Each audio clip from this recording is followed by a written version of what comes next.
Finance में एक term होता है सेवर्स आर लूजर्स, जिसने बचा लिया वो एक लूजर है। क्यों? क्योंकि आपको सेव करने के साथ साथ इन्वेस्ट भी करना रहता है। अगर मैं 100 रुपये आज रख दूँ, 10 साल मेरे 100 रुपये की वैल्यू 100 थोड़ी रहेगी। 24 ईयर्स के आप हो गए और you come from middle class family, now your family is also expecting from you कि बेटा कमाने कब लगेगा, राइट? तो वो प्रेशर था, भले वो बोलते नहीं थे but still it was there. The concept of failing faster in life.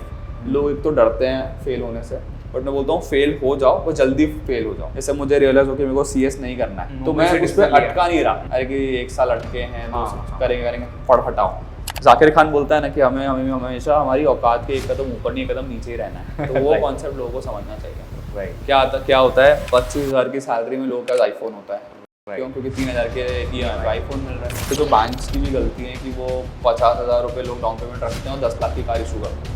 ये इजी डायनर का क्रेडिट कार्ड है। अरे इससे मैं सिर्फ खाने पे यूज़ करता हूँ। ठीक है, तो मुझे पता है कि अगर मेरा इसका बिल 6,000 रुपये का आया तो मैंने महीने का 6,000 रुपये का खाया। जो कैशबैक आता है उसमें भी आपको पेट्रोल फ्री मिल जाता है ना। ये फ्लाइट्स के लिए है, डोमेस्टिक लॉन्च एक्सेस वगैरह के लिए। कि इंडिया में जितने भी अपन पूरी पॉपुलेशन है उसमें से 10% लोगों का बैंक अकाउंट 5 लाख के ऊपर नहीं है। They are just 1 visit to the hospital away from going bankrupt. लोग 1 का 5 करने के चक्कर में FNO में पैसा उड़ा देते हैं। बिकॉज सेबी सेज कि यार 100 में से सिर्फ 90 इन्वेस्टर्स ही ऐसे हैं जो लॉस में हैं, 10 ही प्रॉफिट कर रहे हैं। वो content creation is not gonna die, content creators will. Finance influence का बूम था। I used to see couple of influencers on Instagram. हम उनको देख के बोलते थे कि इससे ज़्यादा तो मेरे को आता है। मैं क्यों नहीं क्रिएट करता? यार मुझे नहीं पता इस क्वेश्चन का आप आंसर कैसे देंगे। आपकी क्या इनकम होगी?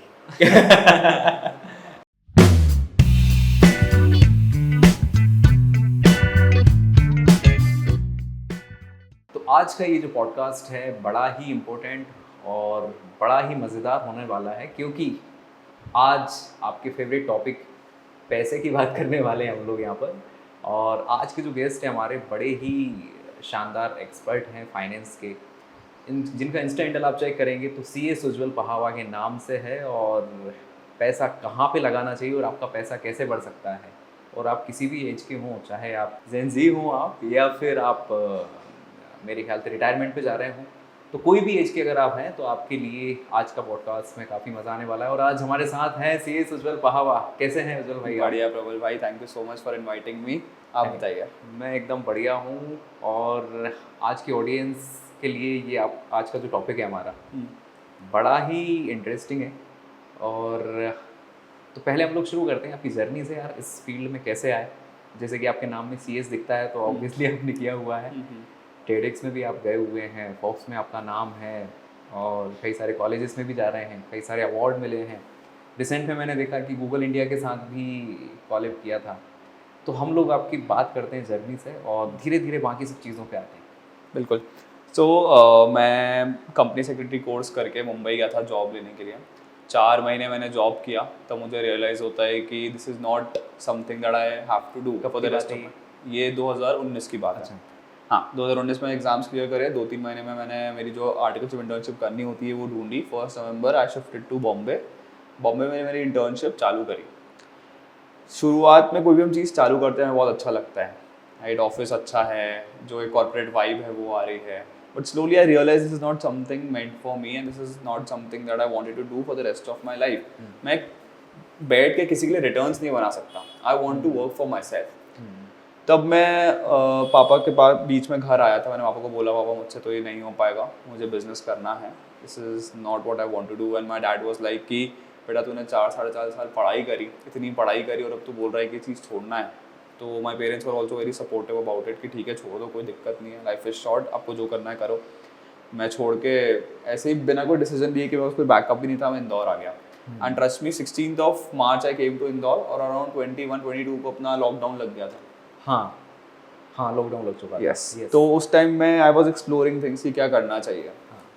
थोड़ा डिप्रेशन में भी था कि यार जॉब छोड़ के आ गया। हाँ, इतनी बड़ी चीज़ पढ़ी भी छोड़ दी, अब छोड़ रहा हूँ, क्या करूँ, छोड़ना चाहिए कि नहीं करना चाहिए। तो मैंने डिसीजन लिया कि एक बार और ट्राई करके देखते हैं, क्या पता जो मेरा एनवायरनमेंट था वो सही नहीं था, तो मैं यहाँ ट्राई करता हूँ।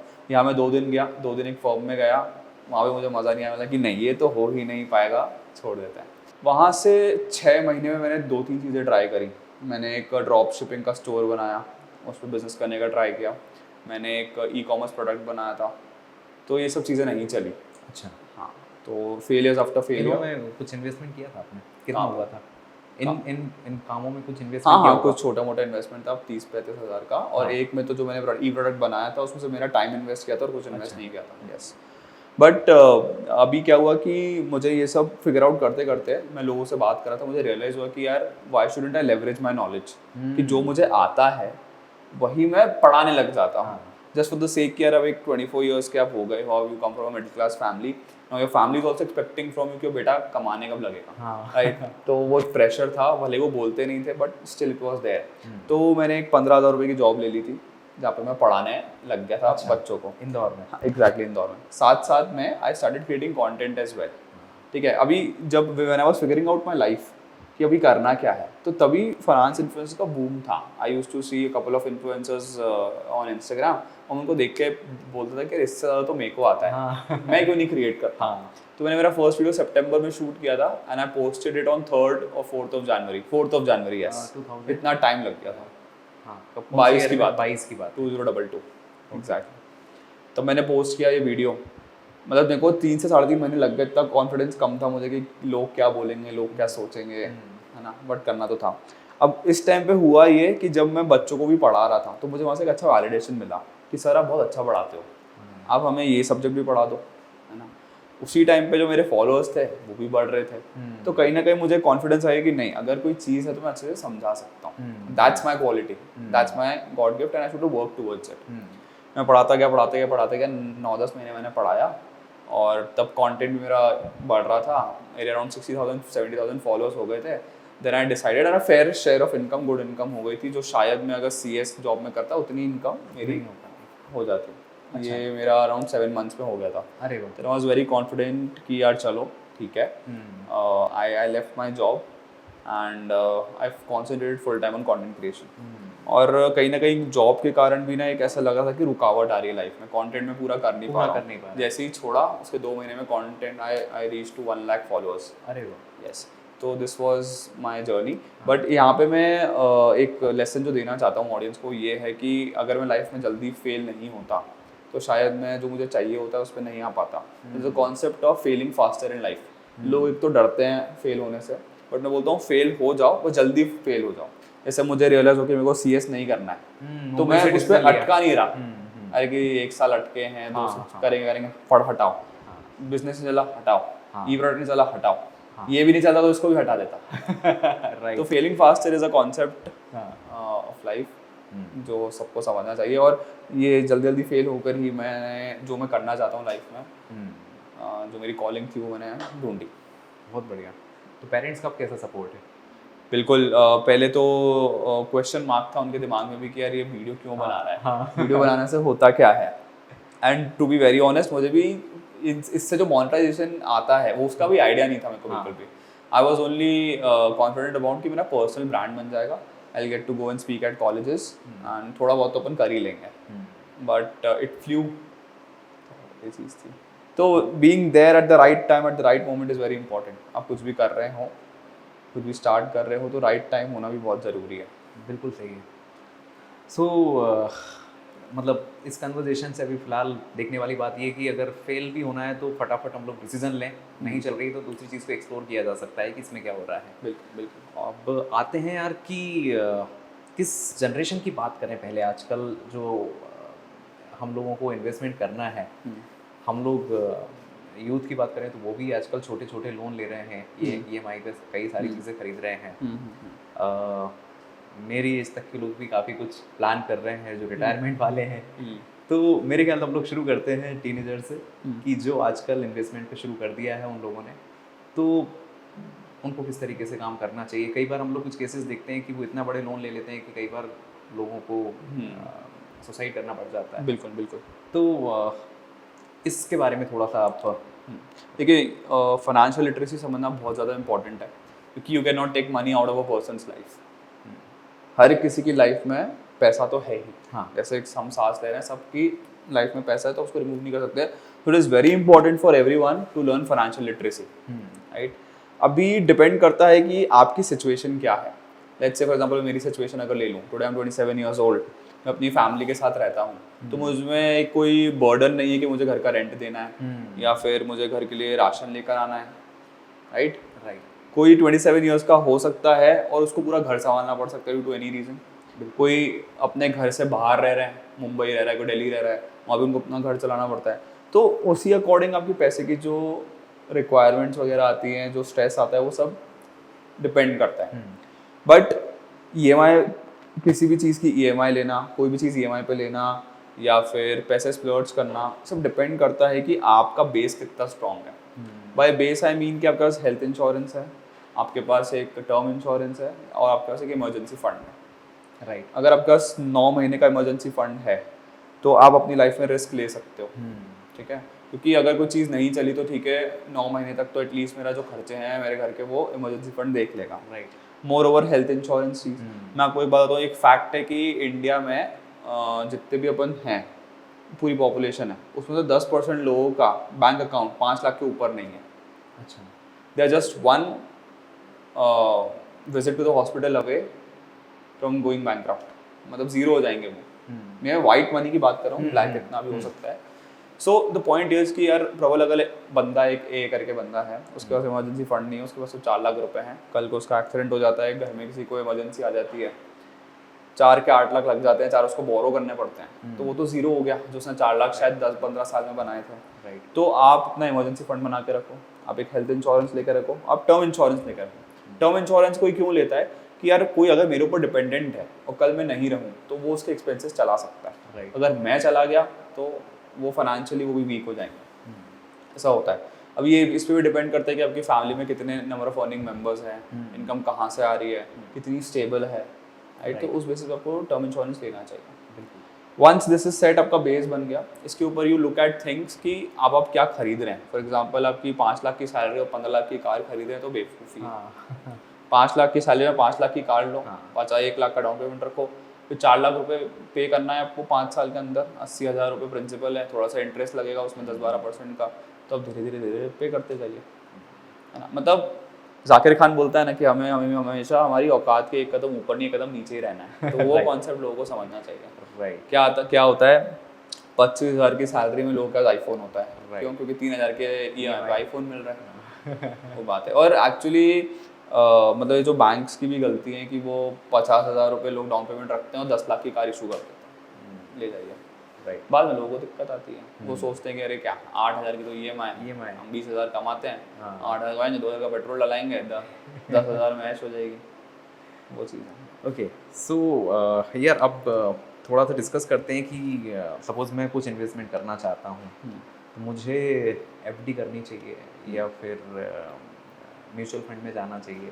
बिल्कुल हाँ बोलिए, कंप्लीट। या अब अगर ज़्यादा बजट नहीं है तो कई बार मैं शायद प्रॉपर्टी में शायद अफोर्ड ना कर पाऊँ, तो कौन से इन्वेस्टमेंट सही हैं और किन किन रेंज में क्या क्या किया जा सकता है? ठीक है, तो अगर आपको रियल एस्टेट में भी इन्वेस्ट करना है ना तो 500 रुपये से भी इन्वेस्ट कर सकते हो। Real I tell you exactly क्या होता है। म्यूचुअल फंड एक बास्केट होता है, basket of security, stocks and all. इसमें इक्विटी भी है, डेट भी है, गोल्ड भी है, रियल एस्टेट भी है और सब कुछ है, गवर्नमेंट सिक्योरिटीज भी है, राइट।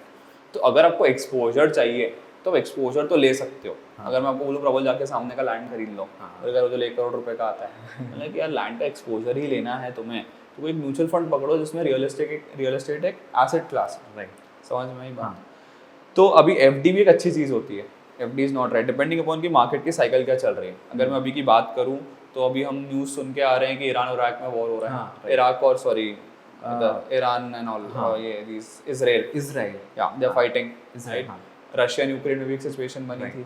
तो जब ये सब सिचुएशंस आती हैं तो ये इसको बोलते हैं geopolitical tensions around the world. इनकी वजह से बाकी सारा ट्रेड भी इफेक्ट होता है। आज को ये लड़ने लगेंगे, कल को इन कंट्रीज को दूसरी कंट्री सपोर्ट करेगी, तो जो यहाँ से ऑयल फील्ड्स हैं, ऑयल निकलना बंद हो जाएगा। ऑयल नहीं आएगा तो ट्रांसपोर्टेशन इफेक्ट होगा इंडिया में, ऑयल के प्राइसेस बढ़ेंगे। तो ये सब चीज़ें ना तहलका मचा देती है मार्केट में। तो सबसे बेस्ट चीज़ इस टाइम पे होती है कि अगर आपके पास FD है या गोल्ड पड़ा हुआ है तो आपके पोर्टफोलियो को बैलेंस रखती है, राइट। मेरे पास FD भी है, गोल्ड भी है और इक्विटी भी है। जो चीज़ सब चल जाए, क्योंकि गोल्ड और FD से तो आपको रिटर्न आ ही रहा है, बैलेंस भले ही कम आ रहा है। Equity is something that you bet on, जो थोड़ा रिस्की होता है।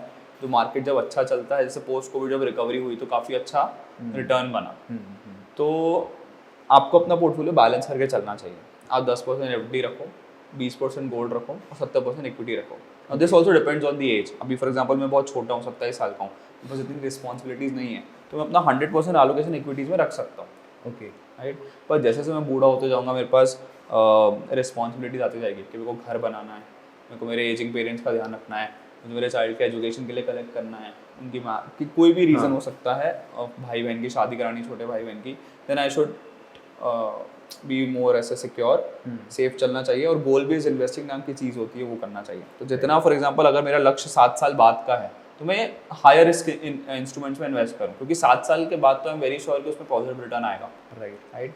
अगर मेरा एम है कि मेरे को 6 महीने बाद लेट्स से वियतनाम जाना है या सिंगापुर जाना है, मुझे उसके लिए 1 लाख रुपए चाहिए, तो मैं ये नहीं कर सकता कि मैं 1 लाख इक्विटी में डाल दूँ।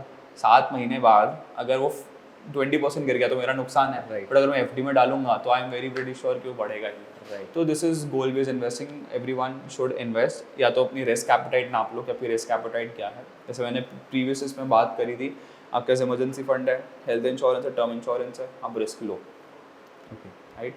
क्योंकि अगर कुछ भी आया तो आपके साथ क्वेश्चन तो है कि कोई मेडिकल में मतलब कोई भर्ती हो गया हॉस्पिटल में, तो हेल्थ इंश्योरेंस काम आ जाएगा। राइट। यार आजकल स्कैम भी बहुत ज़्यादा हो रहे हैं इन सारे इन्वेस्टमेंट में, और मुझे जहाँ तक पता चला है कि आपके नाम पे भी कोई स्कैम हुआ है, तो उसके बारे में थोड़ा बताइए। देखो क्या होता है कि लोग क्या करते हैं, जैसे मेरी आइडेंटिटी बनी हुई है तो मेरे नाम पे लोग पैसा मांगते हो क्योंकि मैं पैसों के बारे में बात करता हूँ। यार लोगों को ये समझना बहुत ज़रूरी है कि मैं कभी किसी चीज़ के लिए पैसे मांगूंगा ही नहीं। मैं आपसे पैसे क्यों मांगूंगा? Right. People need to understand this basic thing कि लोग तो अरे शाहरुख खान, अक्षय कुमार, सबके नाम पे फ्रॉड होते हैं, है ना। लोग ऐसे ऐसे मैसेज भेजते हैं कि मैं मोहम्मद शमी हूँ और मेरा अभी डिवोर्स हुआ है, मुझे एलिमनी के लिए पैसे चाहिए, तो 100 रुपये भेज दो, 1000 रुपये भेज दो। मतलब मैंने सब लोगों को समझना पड़ेगा कि भाई 100 रुपये हाँ, कोई आपसे ऐसे पैसे नहीं मांगता है, तो मतलब भीख थोड़ी मांगने बैठे हम लोग यहाँ पे। राइट।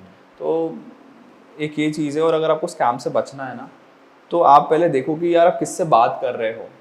मेरी प्रोफाइल लगी है, मेरा जो नाम है उसमें एक आध ऊपर नीचे लेटर कर देते हैं, लगता तो उज्जवल पावा ही है, CS उज्जवल पावा, क्योंकि फोटो आपकी लगाएंगे वो। एग्जैक्टली। हाँ, but it's not necessary that it's me.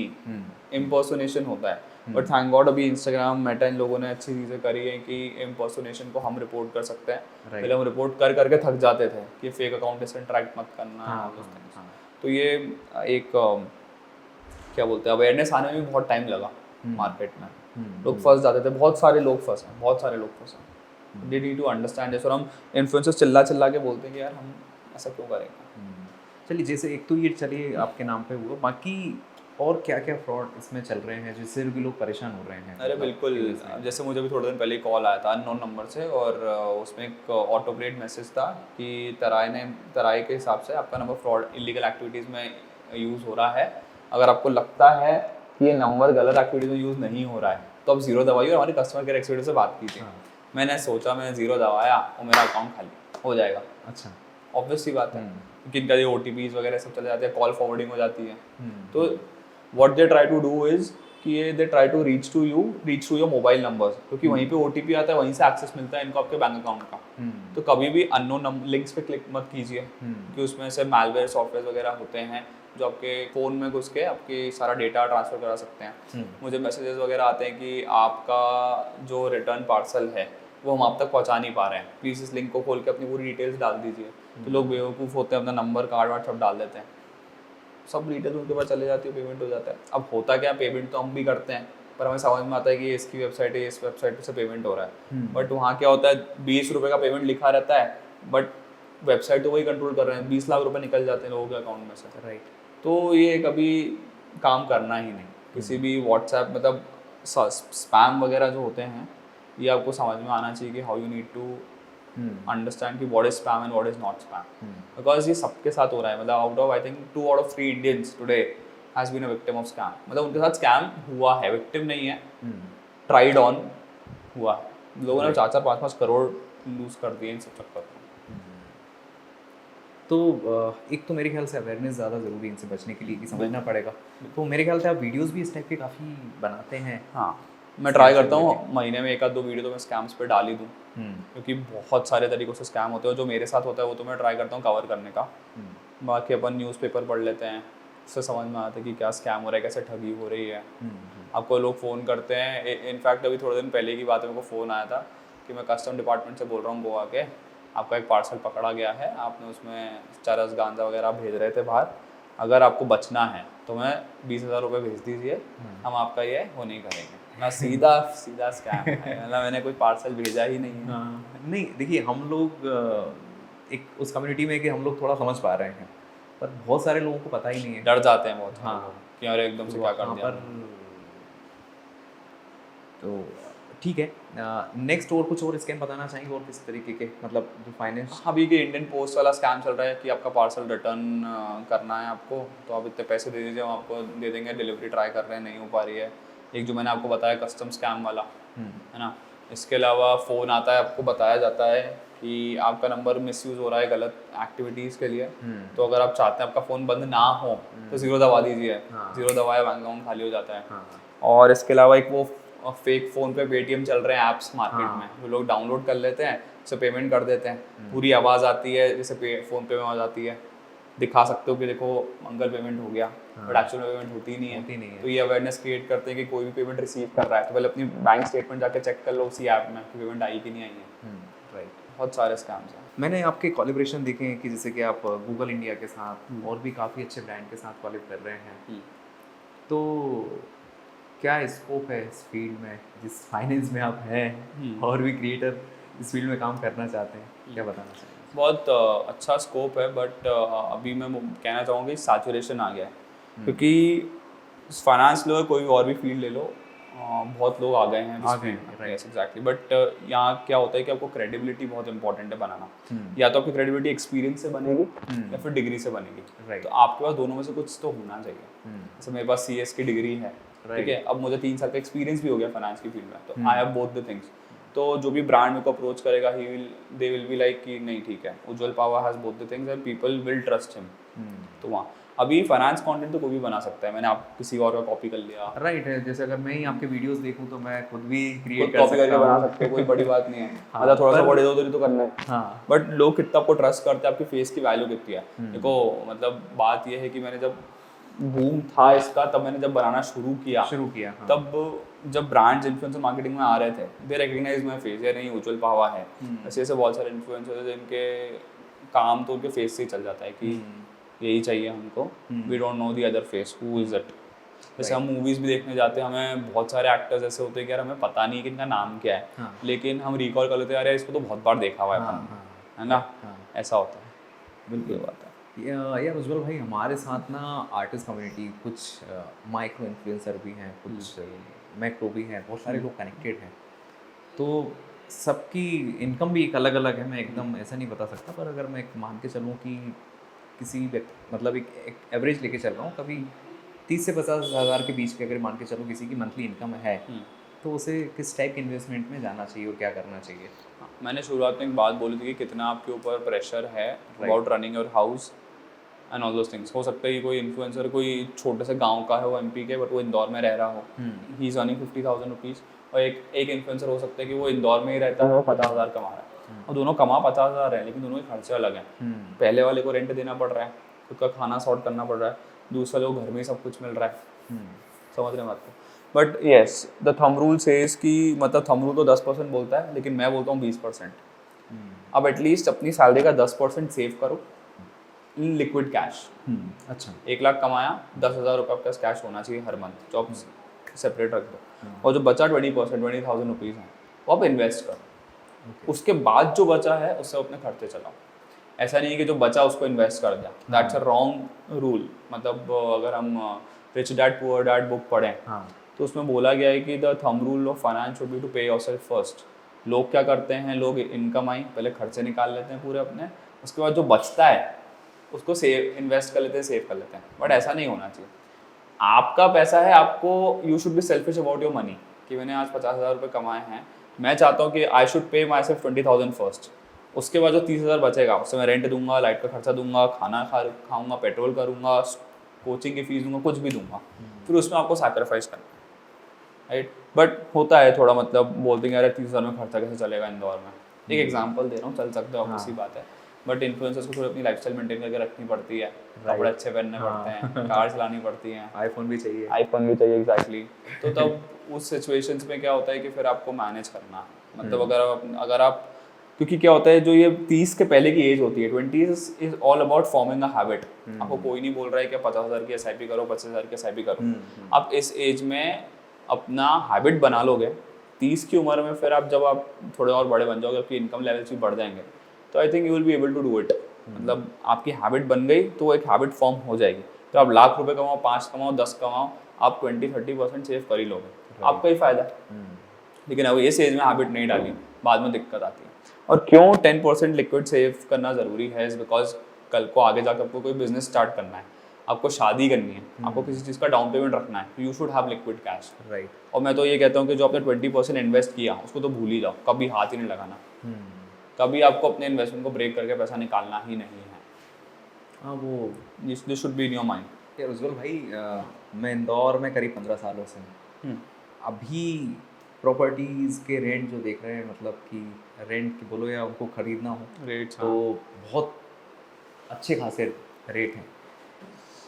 तो जनरली जैसे कि मैं खुद अभी रेंटल रहता हूँ और ख़रीदने का भी प्लान है, दोनों चीज़ें चल रही, तो क्या ज़्यादा सही है और इसमें कितना और अभी ऐसा लग रहा है आपको इंदौर में, मतलब क्या होने वाला है अभी कुछ समय में? देखो, रियल एस्टेट के प्राइसेस तो मेरे को लगता है बबल में चल रहे हैं अभी। जितना ये लास्ट कुछ 3-4 साल में बढ़ गए हैं, आप सुपर कॉरिडोर देखो, तो ये the prices are not justified at all. That is why I have not put any money into real estate investment, क्योंकि मुझे पता है कि कोई मेरे को रिटर्न नहीं है 4-5 साल का। तो ये आपसे बोलते ना रहे यहाँ पे ये आ रहा है, यहाँ पे वो आ रहा है, अरे प्राइस ऑलरेडी बढ़ चुके हैं अभी। हाँ, ऑलरेडी पीक पे हैं। पीक पर है एग्जैक्टली, और थोड़े बढ़ सकते हैं। हाँ, मामूली 20-30% बढ़ेगा। जो अपन देख रहे हैं कि 2000 का 4-5 हज़ार हो जाए, वो तो नहीं होने वाला है। राइट। बात आती है रेंट करें कि बाय करें। जैसा अभी आपने बोला कि मैं भी रेंट पे रह रहा हूँ, तो यार मेरा तो मैं हमेशा बाय के फेवर में रहता हूँ। मैं बताता हूँ क्यों। क्योंकि एक बंदा रेंट दे के कहाँ जा रहा है, कहीं नहीं जा रहा है। वो उसकी जेब से 15-20 हज़ार रुपये जा रहा है, और उससे सिर्फ एक रहने के लिए घर मिल रहा है, ठीक है। और उस घर से हमारा इमोशन भी अटैच नहीं होता है। राइट। कल को टेनेंट का फोन आया, बोलेगा 1 महीने के अंदर खाली करो, तो आपको खाली करना पड़ेगा। आपको अगर एक कील ठोकनी है घर के अंदर, तो आपको पूछ के ठोकनी पड़ती है। तो there are lot of these problems that come with living on rent. इसको इतना अच्छा हम लोग डेकोरेट भी नहीं कर सकते। हम लोग कई बार ऐसा लगता है कि यार हम लोग कर भी दें इसमें। मैं वही कह रहा हूँ, home is an investment, is an emotion, right. Yes. तो वही चीज़ है। अभी एक इसमें एक और प्रॉब्लम आती है कि लोग क्या करते हैं, लोगों की 12 बंदा 20 लाख की जॉब लग जाती है, वो 1 करोड़ का घर रेंट पे ले लेते हैं। राइट। वो भी एक गलत डिसीजन है कहीं ना कहीं, क्योंकि अपने ऊपर एक बहुत बड़ी फाइनेंशियल लायबिलिटी वो लोग लेकर आ रहे हैं। तो when we talk about buying versus renting, आप अपना टाइम पीरियड देखो कि आप कहाँ पे खड़े हो। Right. Before the age of 30 is all about forming habit. आप अपने एक्सपेंसेस कंट्रोल करो, आप अपना इन्वेस्टमेंट की हैबिट बनाओ। आप 30s में आ गए, जब आप 30s में आ जाओगे तो आपके शायद पेरेंट्स रिटायर होने वाले होते हैं। राइट। तो एक उनके अच्छे रिटायरमेंट के लिए प्लान करो। अगर उन्होंने प्लान नहीं किया, उन्होंने वो कॉर्पस नहीं बना पाए, तो आप करो। देखो, दोनों साइड में क्या होगा कि या तो पेरेंट्स ने पैसा इकट्ठा कर लिया, आपके पास अभी कम है, या आपने इकट्ठा कर लिया, पेरेंट्स के पास कम है। दोनों के पास कम है तो बहुत बड़ी प्रॉब्लम है। बट अगर किसी में से एक के पास है, तो वो मनी आप डाउन पेमेंट के लिए यूज़ कर सकते हो। एंड वन यूर पोस्ट 30, आप 30 में अपनी EMI चालू करो, जब आप अपना मतलब घर के लिए। क्योंकि मान लो आपने 30 पे चालू करा, बाय 45 और लेट्स से 50 आपका रिटायरमेंट आपके घर में निकलेगा। और शायद आपके जो एजिंग पेरेंट्स हैं वो भी उसी घर में मतलब रहेंगे। तो क्या होता है कि अभी 25 की उम्र से अपन ने ले लिया उसमें, क्योंकि हम तो 25 की उम्र में हमको फिगर आउट भी नहीं होता कि लाइफ में करना क्या है। जो उसमें लोग ये बहुत सारे डिसीजंस ले लेते हैं। क्योंकि मेरे को लगता है 30 तक स्टेबिलिटी आती है, और 30 तक सबको एक्सप्लोर करना चाहिए what they want to do and how they want to move ahead in life.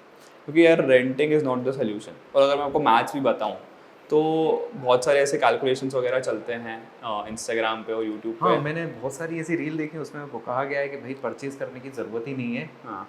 Rental ज़्यादा बेटर है। हाँ। जैसे फॉर एग्जांपल एक बहुत हाइपोथेटिकल एग्जांपल ले लेता हूँ। क्या आप लेट्स से 30,000 रुपीज़ का रेंट दे रहे हो, बट आपके घर की EMI 25,000 रुपये आ रही है, तो ऑलरेडी आप 30,000 रुपये रेंट तो दे ही रहे थे, है ना। तो 25,000 के EMI बना लो, जो बचा 5,000 उसे इन्वेस्ट करने लग जाओ।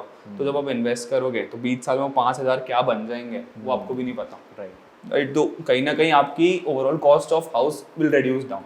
से 1 करोड़ का घर है ना, और आपने वो 5,000 इन्वेस्ट करके 20-25 लाख का कॉर्पस इकट्ठा कर लिया, तो आपकी cost net cost 75 lakh rupees लगी, है ना। वो जो 25,000 रुपये की EMI है, देखो एक चीज़ ध्यान रखना, rent will increase with time, 10% बढ़ेगा हर साल, लेकिन EMI तो सेम ही रहेगी 20 साल तक, राइट। तो don't you think it's a good option कि हमारी आज इनकम अगर फॉर एग्जांपल 1 लाख रुपए है, तो 20 साल बाद 5 लाख रुपए भी तो होगी, तो हमें 25,000 क्या लगेगा, कुछ भी नहीं लगेगा। तो अपने लिमिट में रह के और जितना ज़्यादा डाउन पेमेंट कर सकते हो घर पे उतना करो। सर ये 10 लाख का डाउन पेमेंट करके 1 करोड़ का घर उठा लिया, 30 साल तो करो एटलीस्ट। राइट यार, अभी मैं कुछ दिन पहले ही मतलब मेरा बच्चा हुआ है, कंग्रेचुलेशंस। थैंक्स, पेरेंट बना हूँ।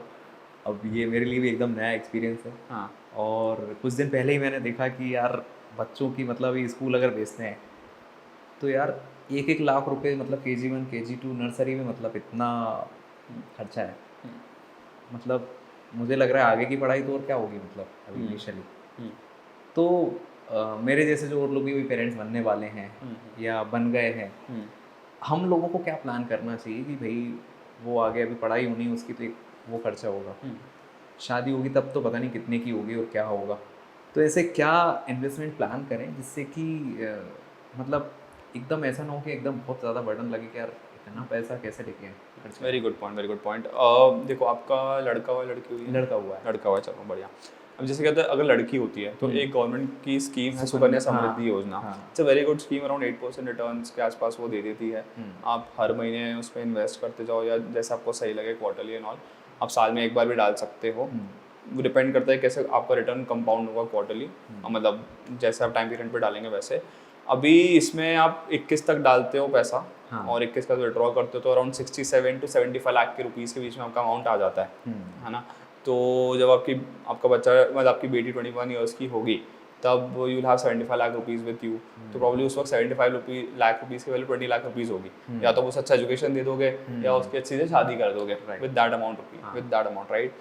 ओवर एंड अबव दैट मैं जो सजेस्ट करता हूँ लोगों को, जो मेरे पापा ने भी किया, इज़ मेरा एक फंड होता है जो बेसिकली रिटायरमेंट और चाइल्ड एजुकेशन इन सब के लिए होता है। जैसे एक फंड था ICICI prudential child care fund करके।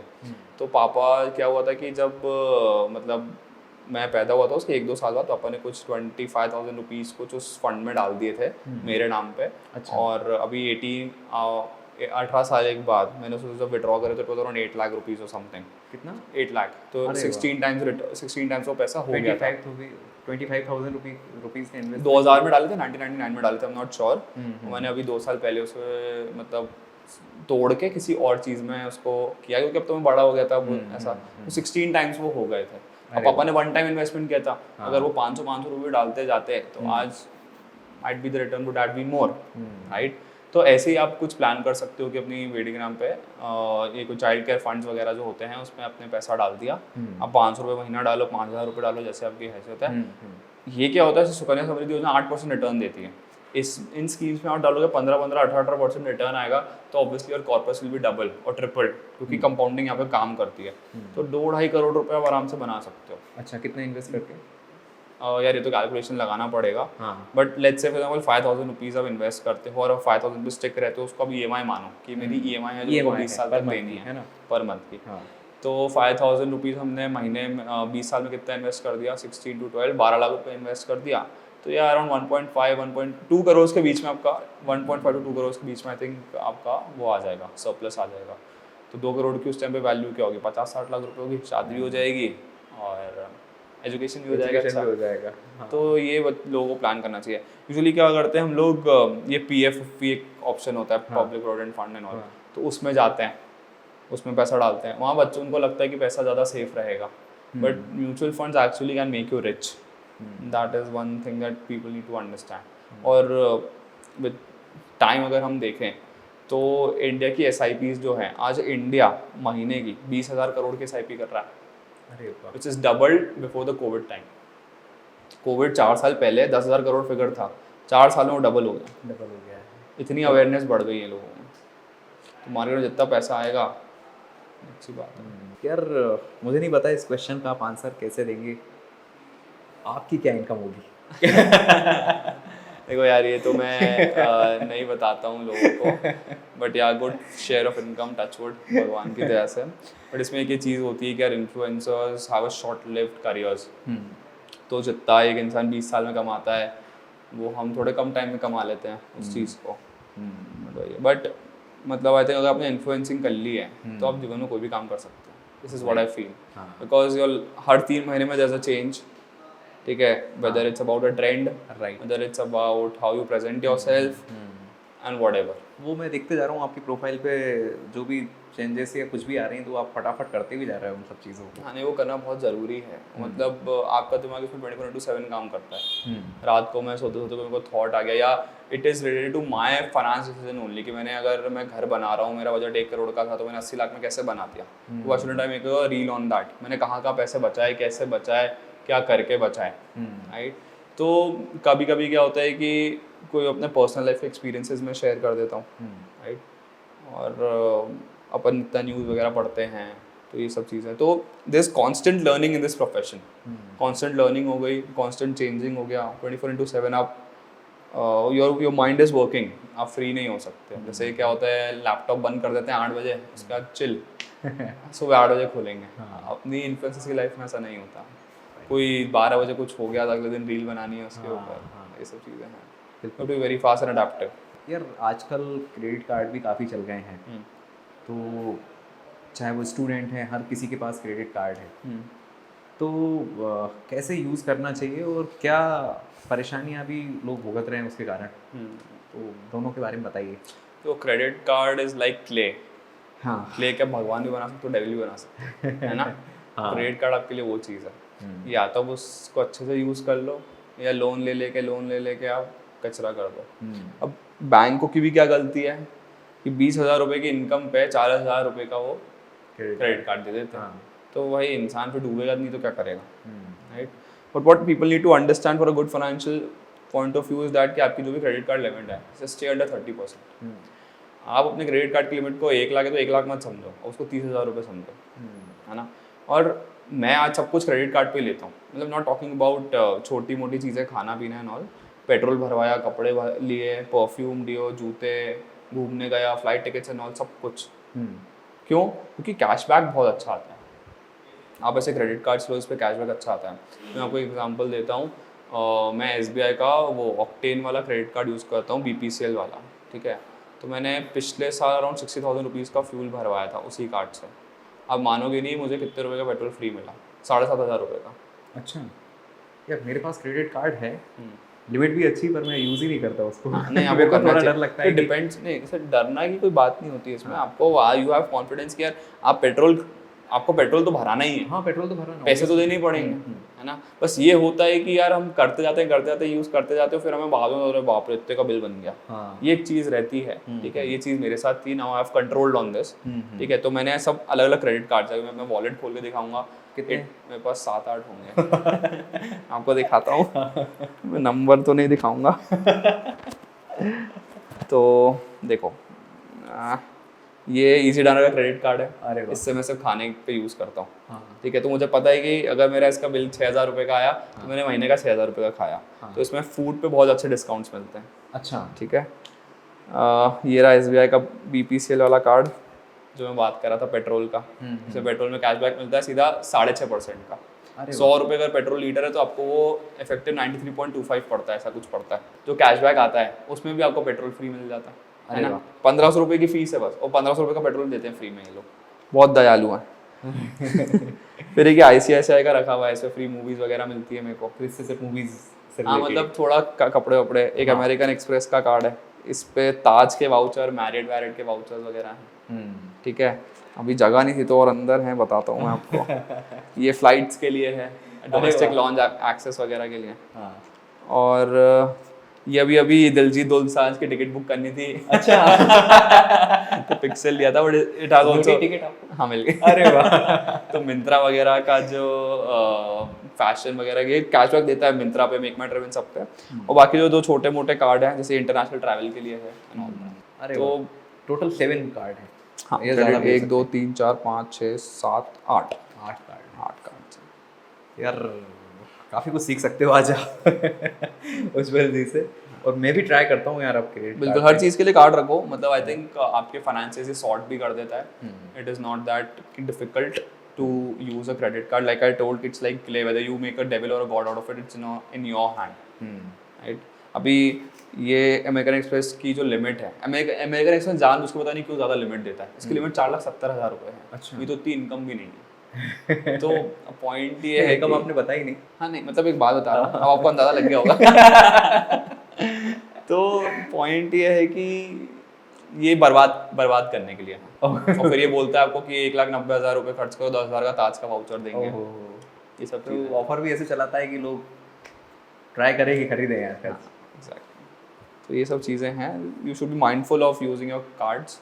बट कहीं ना कहीं जैसे मेरा ट्रैवल बहुत ज़्यादा होता है, तो इन सब कार्ड्स पे लॉन्च एक्सेस क्वार्टर के 2 मिलते हैं. बट सिंस आई वेट, तो वो कभी ऐसे नहीं होता कि यार लॉन्च एक्सेस नहीं मिला, क्योंकि 2 रुपये में खाना किसको पसंद नहीं होता. जैसे ट्रैवल यूजुअली हम मॉर्निंग फ्लाइट्स लेते हैं और नाइट की फ्लाइट्स लेते हैं, तो सस्ती पड़ती है यूजुअली. और सुबह सुबह आप मम्मी को भी परेशान करो खाने के लिए, खुद भी हंगरी हो, तो इट्स बेटर कि आप लॉन्च जाओ, बढ़िया ब्रेकफास्ट करो, अच्छा आपका पूरा स्प्रेड होता है अच्छे से, 2 रुपये में खाओ ना, घर वाले खुश, हम भी खुश, सब बढ़िया. यार उज्जवल, जब भी इन्वेस्टमेंट की बात होती है, तो मैं भी एक मिडिल क्लास फैमिली से हूँ, तो जनरली लगता है कि यार ये इन्वेस्टमेंट जो बड़े पैसे वाले लोग हैं ना, मिडिल क्लास नहीं, थोड़े उससे ऊपर वाले जो लोग हैं, उनका ही काम है. थोड़ी बहुत अवेयरनेस आई, मिडिल क्लास वाले लोग भी सोच रहे हैं, मैं भी सोच रहा हूँ. और तो क्या कहना चाहेंगे इसके बारे में? देखिए, ये एक मिथ है कि इन्वेस्टमेंट सिर्फ रिच क्लास के लिए है, ऐसा नहीं है. बिकॉज आई टेल यू, आप 10 रुपये से भी इन्वेस्टमेंट शुरू कर सकते हैं. कुछ ऐसे म्यूचुअल फंड्स है तो 10, 50, 100, 500 उनकी लिमिट होती है, मिनिमम लिमिट, जहाँ पे आप पर मंथ पैसा डाल सकते हैं. रही बात कि क्या पैसा आगे डूबेगा, स्टॉक मार्केट में डूब जाता है, उसमें उनको अवेयरनेस लेना बहुत ज़रूरी है. देखिए क्या होता है, मैं तो सबको यही बोलता हूँ जिसको डर लगता है इन्वेस्टमेंट करने में, वो एक म्यूचुअल फंड में इन्वेस्ट कर लीजिए. म्यूचुअल फंड क्या है? म्यूचुअल फंड एक एक्सपर्ट, एक मैनेजर चला रहा है आपके बिहाफ पे, जो आपको एक पोर्टफोलियो ऑफ स्टॉक्स क्यूरेट करके दे रहा है कि ये एक बक्सा है, इसमें ये स्टॉक्स हैं, आप में 500 रुपये डालो, हम इसको डिवाइड कर देंगे स्टॉक्स में एंड आपको फिर रिटर्न दे देंगे. अभी क्या होता है, मेरे पास 500 रुपये है और आप मुझे बोलोगे प्रबल भाई, प्रबल मेरे पास आया, बोलेगा उज्जवल भाई 500 रुपये में को रिलायंस का स्टॉक खरीदना है. मैं बोलूँगा रिलायंस का स्टॉक तो 3,000 रुपये का है. बोले अरे मैं कैसे खरीदूँगा भाई, इतने पैसे नहीं है ना. तो वो वहाँ पे एक डिसएडवांटेज आ जाता है कि यार हमारे पास फंड्स कम पड़ जाते हैं इवन एक शेयर खरीदने के लिए भी. जैसे यूएस स्टॉक्स में क्या होता है कि आप 0.01% ऑफ शेयर्स खरीद सकते हो, मतलब एक शेयर का भी कम शेयर खरीद सकते हो. But Indian market does not allow that, right. तो वहाँ पे प्रॉब्लम को ये सॉल्व कर देगा. अगर आपको किसी कंपनी का एक्सपोजर, आपको इंडिया के बैंक्स का एक्सपोजर लेना है, अगर मैं सारी बैंकिंग कंपनीज का एक्सपोजर लूँ निफ्टी 50 बैंक में, तो आज बहुत मतलब वैल्यू ज़्यादा है निफ्टी 50 बैंक की, तो वो नहीं खरीद सकते आप. अगर पर आपको एक्सपोजर चाहिए तो वो म्यूचुअल फंड उठा सकते हो जो निफ्टी 50 बैंक में इन्वेस्ट करता है, राइट. तो आपको बैंक का एक्सपोजर मिल जाएगा. अच्छा, अब रही बात कि रिटर्न्स आएंगे कि नहीं आएंगे, तो I would always suggest everyone कि आप डेट म्यूचुअल फंड से स्टार्ट कीजिए. अच्छा, debt mutual fund are one of the safest mutual funds out there. आप कुछ नहीं करना है, आप 100, 500 जो भी डाल सकते हो, जो आपकी श्रद्धा भक्ति है, आप वो पैसे डालिए. आप 1 साल बाद रिटर्न देखिए, क्या वो कम हुआ कि वो बढ़ा. 99% वो बढ़ेगा ही. 1% रहेगा कि शायद हो सकता है मार्केट में इंटरेस्ट रेट चेंजेस की वजह से वो कम हो जाए, but it will be on the positive side only. वहाँ से आपका जब कॉन्फिडेंस बिल्ड होगा, तब आप धीरे धीरे आप थोड़ी और ज़्यादा रिस्क ले सकते हैं लाइफ में. क्योंकि ये गेम ये गेम ऐसा है कि इसमें जब तक थोड़ा पैसा लूज नहीं होता, तब तक समझ में भी नहीं आता कि क्या किया. हाँ. But to be on the safer side, अगर आपको सेफ बेट खेलनी है, you trust a fund manager, mutual fund manager, उसको एक नॉमिनल फीस देनी होती है हमको 1%, 2% की, जो हमारे जो इन्वेस्टमेंट होता है उसमें से ही कट जाती है.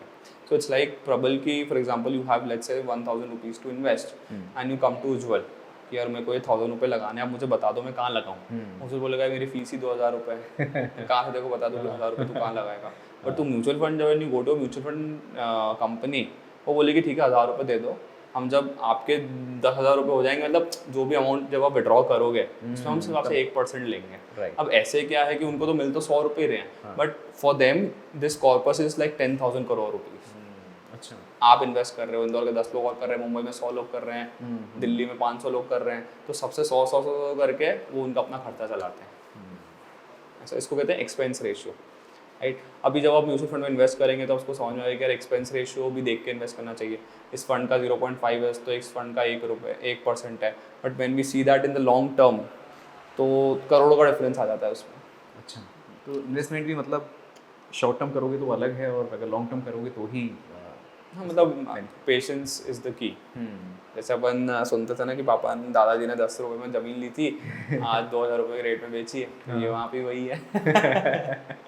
ये हमारा रियल एस्टेट हो गया। हाँ राइट। यार आजकल लड़कियों को लेके जनरली देखा जाता है, मतलब सब जगह वैलिड नहीं बोल सकते ये बात में, पर बोला जाता है कि उनको तो यार ज़्यादा पैसे कमाने की या सेविंग करने की क्या ही ज़रूरत है, कहीं बढ़िया जगह पे शादी हो जाएगी तो इतना पैसे का क्या ही मतलब है।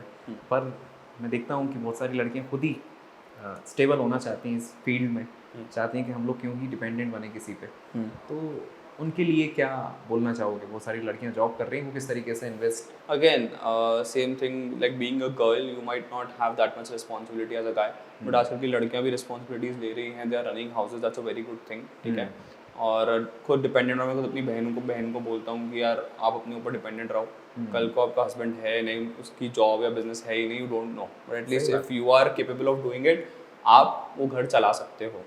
तो जो लड़के बिजनेस कर रहे हैं, जो लड़के जिस तरह से जॉब कर रहे हैं, लड़कियां भी वैसे ही कर सकती हैं, नो डाउट इन दैट। हाँ, उनको एक अपर हैंड वहाँ पे ये मिल जाता है कि अगर उनको घर के खर्चे नहीं करने हैं तो वो they are able to save more. If they are able to save more, they will be able to save invest more. अभी फाइनेंस में एक टर्म होता है, सेवर्स आर लूजर्स। जिसने बचा लिया वो एक लूजर है। क्यों? क्योंकि आपको सेव करने के साथ साथ इन्वेस्ट भी करना रहता है। अगर मैं 100 रुपये आज रख दूँ तो 10 साल बाद मेरे 100 रुपये की वैल्यू 100 थोड़ी रहेगी। जब मैंने एक्टिवा चलाना सीखी थी तब पेट्रोल 35 रुपये लीटर था, आज 108 है इंदौर में। अगर मैं सोचता कि यार 35 रुपीज़ में बचा के रखूँगा, मैं जब 10 साल बाद इससे पेट्रोल खरीदूंगा तो मुझे आज कितना 300 ml पेट्रोल भी नहीं मिलता, उतना ही मिलता शायद, है ना। पर उधर उस टाइम पे 1 लीटर मिल रहा था। तो आपको वो पैसा इन्वेस्ट तो करना पड़ेगा, because save are losers. Save करके आप नहीं बेनिफिट उठा सकते हो, यू हैव टू इन्वेस्ट। जिस तरीके से इन्फ्लेशन बढ़ रहा है, आपको इन्फ्लेशन को बीट करना है। That is how. So I believe yes, girls have an upper hand. They get an upper hand here. This is very subjective and depends upon individual's capacity of risk plus how much expenses, necessities they have in their family. कुछ लड़कियां जो जिनके parents they are single girl child, they get married and they have to take care of their parents as well, तो वो लोग वहाँ पैसा भेजते हैं, तो कहीं ना कहीं खर्चा तो हो रहा है। तो ये बहुत ज़्यादा डिपेंड करता है इस चीज़ पे। But yes, investing is for everyone, not just middle class, not just rich. अगर आपके पास थोड़ा एक्स्ट्रा पैसा बच रहा है, उसमें से भी थोड़ा सा निकाल के आप इन्वेस्ट करके ग्रो कर ही सकते हैं, राइट। बट ये अंडरस्टैंडिंग होनी चाहिए कि कहाँ पे लगाना है। लोग 1 का 5 करने के चक्कर में F&O में पैसा उड़ा देते हैं, बिकॉज सेबी सेज कि यार 100 में से सिर्फ 90 इन्वेस्टर्स ही ऐसे हैं जो लॉस में हैं, 10 ही प्रॉफिट कर रहे हैं। तो मतलब बहुत सारे प्रॉफिट नहीं कर पा रहे हैं, बिकॉज वो लालच के चक्कर में 1 का 2, 1 का 3 एक ही दिन में करने में। तो investing is like watching someone paint and then waiting to see when the paint सूख जाए। तो it's a very it takes time और पेशेंस चाहिए उस चीज़ में। राइट।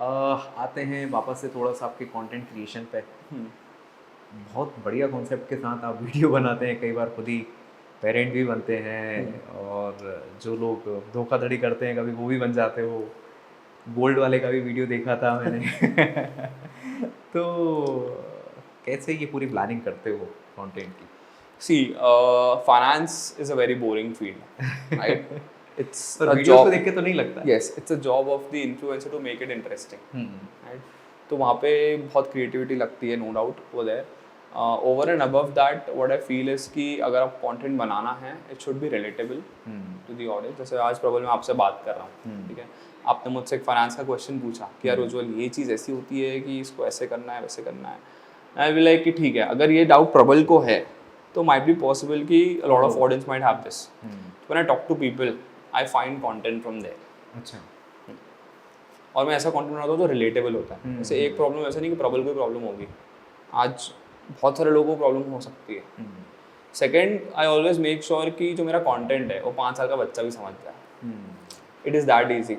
आई यूज़ लेस जार्गन, मैं कॉम्प्लिकेटेड वर्ड्स बहुत कम यूज़ करता हूँ अपने वीडियोज़ में, ताकि it should be easier for everyone to understand. तो अगर आप तो कंटेंट ऐसे बना रहे हैं like a 5-year-old will understand, then I think it will be more easier for you to go on, move ahead with that. So yes, these are the things these are some things that I keep in mind while creating content. अच्छा, जैसे आप create कर रहे हैं और भी influencers create कर रहे हैं, तो लगभग कितना कमा पा रहे हैं? कोई ब्रांड, मतलब मैं ब्रांड की बात कर रहा हूँ, मैं ओवरऑल इनकम नहीं पूछ रहा हूँ। ब्रांड कितना पैसा इनको दे सकते सी बहुत डिपेंड करता है। हैं? 1 लाख फॉलोअर वाला 10 लाख रुपये महीना भी कमा सकता है, और 5 लाख फॉलोअर वाला 1 लाख रुपये महीना भी कमा सकता है। I tell you wow, let's say for example 1 lakh followers हैं मेरे, ठीक है, उसमें से मेरे पास 10,000 लोगों की कम्युनिटी है, ठीक है। मैंने उनको बोला यार मैं हर महीने आपके लिए एक नई फाइनेंस की चीज़ लेके आऊँगा। मैं जनवरी में क्रेडिट कार्ड्स के बारे में बात करूँगा, फिर डेट मैनेजमेंट, पर्सनल मतलब मार्च में पर्सनल फाइनेंस, फिर लोन्स, टैक्सेस, सबके बारे में। ऐसे मैं करके 12 क्लासेस लेता हूँ। 10,000 की मेरी अच्छी कम्युनिटी है, उसमें 5,000 लोग तो मेरे कोर्स को सब्सक्राइब कर ही लेते हैं, ठीक है। मेरा 500 रुपये का ही प्राइस है, मैं ज़्यादा पैसे लेता ही नहीं हूँ। फॉर एग्जांपल 10,000 में से 5,000 लोग आपका कोर्स खरीद रहे हैं जो फिक्स जी है, आपकी फीस ही 500 रुपये की है, तो 25 लाख रुपये आपने कमा लिए 1 लाख फॉलोअर्स पे, है ना। तो इट डिपेंड्स। और आपके और भी सोर्सेज होते हैं। आप कहीं चीफ गेस्ट बन के जा रहे हैं तो you are paid somewhere, not necessarily, ठीक है। आप कोई इवेंट में जा रहे हो स्पीच देने, आप अपने एक्सपर्टीज शेयर कर रहे हो, या फिर आप किसी ब्रांड के साथ कोलैब कर रहे हो, तो वो वर्क करता है सीपीवी पे। जैसे फाइनेंस पे सीपीवी आई थिंक 0.81 चलता है। सीपीवी का मतलब होता है कि मेरे एवरेज व्यूज़ कितने आ रहे हैं। तो फॉर एग्जांपल कोई फाइनेंस कंटेंट क्रिएटर, उनके एवरेज व्यूज़ 1 लाख आ रहे हैं, लास्ट 6 और 9 और 10 रील्स देखते हैं वो लोग, तो he can charge around 80,000 rupees for 1 reel, ऐसा होता है। तो अब भी क्या होता है कि जैसे फैशन में आ गए हम, फैशन बहुत सैचुरेटेड फील्ड है। फैशन करने के लिए आपको दिमाग नहीं लगता, आपको डिग्री नहीं लगती, आपको एक्सपीरियंस नहीं लगता है, you can do fashion as it is. तो उसमें सीपीवी 0.4 0.3 जाता है। अगर आपके 1 लाख एवरेज व्यूज़ हैं तो आप 20-30 हज़ार रुपये चार्ज कर सकते हैं, ऐसा। अगर आप वहीं फन और एंटरटेनमेंट साइड पर हैं तो आपका सीपीवी शायद और ज़्यादा है, क्योंकि फन और एंटरटेनमेंट को लोग ज़्यादा व्यूज़ आते हैं। हाँ, तो depends on field to field. आप किस एक टाइम था जब फाइनेंस 1.5 का सीपीवी मिल रहा था, वो आके 0.8 हो गया है। कंसिडरिंग कि लोगों को कितना बताओ कि एसआईपी क्या होती है, डिविडेंड क्या होता है, म्यूचुअल फंड क्या होता है, और कितने ही अब ज़्यादा फाइनेंस इन्फ्लुएंसर्स आ गए हैं मार्केट में। अच्छा, इन्फ्लुएंसर्स में अभी और क्या लग रहा है आपको कि आगे क्या होने वाला है? क्योंकि आपने बड़ा ही चेंज होते हुए देखा हुआ है। ऐसा भी नहीं कि आप 16 से बना रहे हैं, 20 से बना रहे हैं, आपने आई थिंक 22 में स्टार्ट किया है ना। इतने जल्दी चेंजेस आते जा रहे हैं, और क्या अब आगे स्कोप रहेगा इस फील्ड में? देखो, content creation is not gonna die, content creators will die in the sense ये नहीं कि मर गए, मतलब out they'll go out of the game. तो content creation is here to stay, because ये चीज़ तो अभी चालू ही हुई है। जैसे क्या होता है कि हर चीज़ का एक डेकेड होता है। 1980s 1990 की बात करें तो जिनके पास मशीनें हुआ करती थी, फैक्ट्रीज हुआ करती थी, वो करोड़पति थे। 2010 में जो ई कॉम वेब पे से अमेजोन, फेसबुक, ये सब थे, वो करोड़पति बन गए। फिर 2020 में ऐसा हुआ कि जिनका ई कॉमर्स वेबसाइट थी, फ्लिपकार्ट, अमेजोन, वो करोड़पति बन गए। अब करोड़पति कौन बनेगा? जिसका हेल्थ की इन्फॉर्मेशन है, या फिर anyone who is providing information, so do influencers. समझ में? अब उसमें भी तो बहुत सारे लोग बढ़ते जा रहे हैं ना। हर दिन मैं देखता हूँ कि नए नए क्रिएटर्स आते जा रहे हैं। बिल्कुल आएंगे वो चीज़। मतलब मेरे को लगता है कि 100 लोग अगर ट्राई करते हैं तो 10 ही सक्सेसफुल हो पाते हैं उस चीज़ में। तो ये चीज़ भी है। मतलब there is no barrier of entry in this. It's very easy to become a content creator. You just need a light, a camera, and you should know how to speak and present yourself. Right? Depends how you presenting it. But people should not be demotivated with the fact कि यार वो भी तो वही बना रहा है, इतना सैचुरेशन है तो मैं क्या करूँगा बना के। हाँ, इतने 10 लोग और दिख रहे हैं मेरे को तो। हाँ, तो इसमें मैं ये चीज़ बोलना चाहूँगा कि यार मैंने फॉर एग्जांपल मान लो इनकम टैक्स पढ़ा, अभी मैंने इंदौर की एक फैकल्टी से इनकम टैक्स पढ़ा, भोपाल में एक फैकल्टी पढ़ा रही है, मुंबई पढ़ा रही है, दिल्ली पढ़ा रही है, जयपुर पढ़ा रही है, कोलकाता पढ़ा रही है। पढ़ा तो सब सेम रहे, बट सब टीचर्स अलग अलग हैं। तो पॉइंट इज मुझे किसका समझ में आता है। अभी फाइनेंस ऐसे बहुत सारे कंटेंट क्रिएटर्स हैं, बट द पॉइंट इज कि प्रबल वो बोलता है मुझे उज्जवल का ही समझ में आता है, तो Ujjwal is my hero, right. ऐसे किसी और के लिए ही और she can be someone else, right. तो you should not also always shy away from कि ये सैचुरेशन आ गया है, क्योंकि हर आप अपनी ऑडियंस ढूंढ लोगे। तो आपका बहुत इमेंस स्कोप है यार, immense scope. 140 crore Indians and I think around 40-50 crore of them are on Instagram. Right. So immense scope on Instagram to create content. Immense. आप ऑडियंस ढूंढ ही लोगे अपनी। ओके, बड़ा ही शानदार कंटेंट क्रिएशन में भी। और उज्जवल, मैंने प्रोफाइल पे आपके भी देखा टेडेक्स में भी आप गए हुए हैं, फोक्स में आपका नाम है, कई सारी जगह गेस्ट बन के जा रहे हैं। तो थोड़े से अचीवमेंट्स के बारे में, गवर्नमेंट के साथ भी आपने काम किया हुआ है, और कौन कौन से अचीवमेंट जो मेरे को नहीं पता है आपको पता है? आपने बोल ही दिए हैं ऑलमोस्ट सारे। इनको ही आप थोड़ा सा डिटेल में तो बता yes, the first one was with the ministry of culture, जहाँ पे I was recognised as a brand ambassador for the ministry of culture India. तो उन्होंने एक इवेंट ऑर्गेनाइज किया था art and music centre in Mumbai में कहीं पे, तो वहाँ पे हम गए थे। That was my first. उसके बाद slowly my first college event also came after 1.5 months from there. HR college था। फिर क्या होता है, एक बार आप एक कॉलेज में जाने लग जाओ तो देन पीपल रिकग्नाइज कि हाँ ये कॉलेजेस में आता है, then you start getting invites. फिर मैं NM कॉलेज में गया था 2 महीने बाद, मैं क्राइस्ट होकर आ गया हूँ। I have been to IIM Indore as well. अरे वाह। यस, तो yes, this is about MIT Pune के colleges, Lovely Professional University and all, I have been there. Over that 4th में मेरा नाम आया था लास्ट ईयर। अरे वाह। हाँ, और this was on October only, Diwali के टाइम की बात है। इंदौर के लोग काम तो अच्छा कर ही रहे हैं। It was in India's 100 top 100 creators list में था मेरा नाम उस टाइम पे। Very nice. यस, TEDx मैंने एक बार दिया है, has not been out yet, I don't know the reason, but या जो स्टॉक्स अभी देना है, तो very soon I will be giving that as well. Over and above that, a lot of agencies and companies have recognized me as the business creator of the year, या फिर ये सब अवार्ड्स सब छोटे मोटे सब मिलेंगे। तो या so far so good, and I am really, अभी तो I think the game has only started, a lot of work that has to be done and a lot of impact that has to be made, so yeah। 27 की अभी आपकी as है, और आगे की क्या प्लान है? इस एज में आपने काफ़ी कुछ अचीव भी कर लिया है। हाँ, यार, और आगे के प्लान भी ऑब्वियसली। यार मैं कोई प्लान लेके चलता नहीं हूँ, to be very honest. I like my life very spontaneous. मतलब ऐसा नहीं है कि 2 महीने बाद में कोई ऑफिस तो खुल नहीं, अरे जब मन होगा तब खुल लेंगे, ऐसा। तो no plans as such, very spontaneous kind of guy. तो क्योंकि आई थिंक प्लान बना के चलते हैं, जब प्लान एक्सिक्यूट नहीं हो पाते 90% of the times, usually they don't do, तो आपको ही मेंटल हेल्थ इश्यूज प्रॉब्लम्स होती हैं आपको कि यार ये सोचा था ये नहीं हुआ, जो चल रहा है वो भी ढंग से नहीं चलता। आपको होती है? हाँ, आई थिंक सबको ही होती है। तो इट्स फाइन, बट या मतलब मैं तो यही सोच के चलता हूँ, जो करने की इच्छा होगी तब कर लेंगे। जैसे अभी फॉर एग्जांपल फालतू का बर्डन नहीं होना चाहिए। हाँ, अभी यूट्यूब का कोई प्लान नहीं था, क्योंकि मेरा घर बन रहा है, जिससे मैंने भी आपको बात बताई। मेरे पास I don't even have a setup, है ना। मैं ऐसे ही Amazon की सेल देख रहा था, मैंने देखा कैमरा मिल रहा है सस्ता, 20,000 रुपये सस्ता पड़ रहा है, ले लो। ले लिया। अब जब बने इच्छा होगी बनाने की कंटेंट, तब बना लेंगे। ओके, यूट्यूब पे अभी एक्टिव नहीं है अभी, टू बी वेरी ऑनेस्ट, 1-1.5 साल से I am very packed with the whole घर का थिंग। बिकॉज क्या होता है, जो शुरुआत में चीज़ें देख लेता है ना, वही मैनेज करता है। पापा चाचा वगैरह दुकान चले जाते हैं, मम्मी लोग अब घर में जो भी छोड़े, कील से लेकर एक ईंट तक सब मेरे को लाके देनी पड़ती है। तो मेरा बहुत टाइम आ जाता है। घर भी बड़ा अच्छा बनने वाला होगा, मतलब वन टाइम थिंग है। होपिंग नहीं, आपके जैसा फाइनेंस वाला व्यक्ति अगर घर बना रहा है तो ऑब्वियसली फाइनेंस में भी काफ़ी अच्छा आपने देख के सोच समझ के किया। एग्जैक्टली, द थिंग वाज कि यार I reached out to lot of ये इंटीरियर डिजाइनर्स। मैंने सबसे कोटेशंस लिए, I try to understand what they are trying to do, ठीक है। और वही चीज़ों का जब मैंने रेट्स मार्केट से निकाला, तो I was able to save around 6-7 lakh rupees on the budget.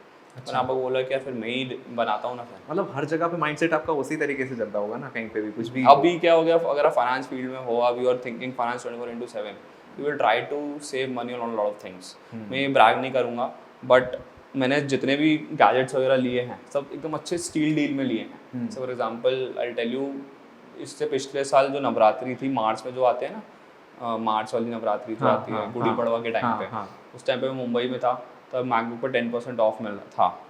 फिर मैं अपना, मेरा जो मैकबुक था वो मेरे पास था ही, मैंने उसको एक्सचेंज कराया, कार्ड पे डिस्काउंट था, GST लग रहा था, तो 1,20,000 का मैकबुक M2 मुझे 53,000 का पड़ा सब मिला के। अगर वो नहीं पड़ता तो मैं लेता ही नहीं। अभी कैमरा लिया तो 20,000 रुपये बचा लिया। अभी iPhone 15 Pro Max इंडिया में 1,65,000 रुपीज़ का है। मैंने एकदम से नहीं लिया, दो ऑलवेज ऑब्वियसली आपकी उसकी क्वालिटी अच्छी है, आप कॉन्टेंट में आपको इन्वेस्ट करना चाहिए, but I waited for around सितंबर में लॉन्च हुआ, दिस फरवरी मेरा भाई दुबई गया था घूमने, मैंने उससे मंगवाया, मुझे 96,000 में पड़ा, देयर आई सेव्ड 70,000 रुपीज़। तो ये सब वैसे करते करते थोड़ा पेशेंस दिखाओ, सब अच्छे गैजेट्स वगैरह सस्ते में। क्या बात है। उज्जवल भाई, ये हमारी जो ऑडियंस है जनरली, हमारे साथ तो आर्टिस्ट, इन्फ्लुएंसर, ये लोग ज़्यादा काम करते हैं, पर मुझे लगता है कि इनके अलावा भी बाकी सब लोग देखते हैं। लास्ट में क्या मैसेज देना चाहेंगे उनके लिए? मैं एंड में यही बोलना चाहूँगा कि that there is one line that I live with, the world is all yours, go for it. कभी भी आपको कुछ भी काम करना हो, आपकी दिल की इच्छा की कोई चीज़ करनी हो, आप ये मत सोचिए कि दुनिया क्या सोचेगी, लोग क्या सोचेंगे या क्या होगा उस चीज़ का। अगर आप दिल से उस चीज़ को करना चाहते हैं तो please go for it. Life बहुत छोटी है, आप आज हो कल नहीं हो, किसको पता। ये तो मैं इसी मोटिव से जीता हूँ मेरी लाइफ। और पैसा तो क्या है, आता जाता रहेगा। इतना भी अपने आप को रिस्ट्रिक्ट नहीं करना चाहिए कि हाँ उज्जवल ने बोला 20% बचाना तो 20% ही बचाएंगे। आप अपने हिसाब से बचाओ, be true to yourself, कभी अपने आप को चीट मत करो, you will always be successful in life and happy. I think आज का पॉडकास्ट आप लोगों के लिए बड़ा ही मज़ेदार रहा होगा, क्योंकि हम लोगों ने सिर्फ फाइनेंस नहीं सीखा, इन्वेस्टमेंट, मेरे ख्याल से सेविंग की भी हम लोगों ने बात की है। और मैं भी इस चीज़ पे ध्यान रखूँगा कि सेविंग करना भी बहुत ज़रूरी है और इन्वेस्टमेंट भी, दोनों ही चीज़ों को लेकर हम लोगों ने बात की। और अगर आपको हमारे पॉडकास्ट पसंद आते हैं तो प्रबल पॉडकास्ट के नाम से ये जो हम लोगों ने पॉडकास्ट किया है, और इस चैनल को सब्सक्राइब कीजिए। और कुछ भी अगर आपके डाउट्स हैं, कुछ क्वेश्चंस हैं, तो हमें कमेंट बॉक्स में बताइए। थैंक यू सो मच उज्जवल, बड़ा मज़ा आया। सेम। थैंक्स।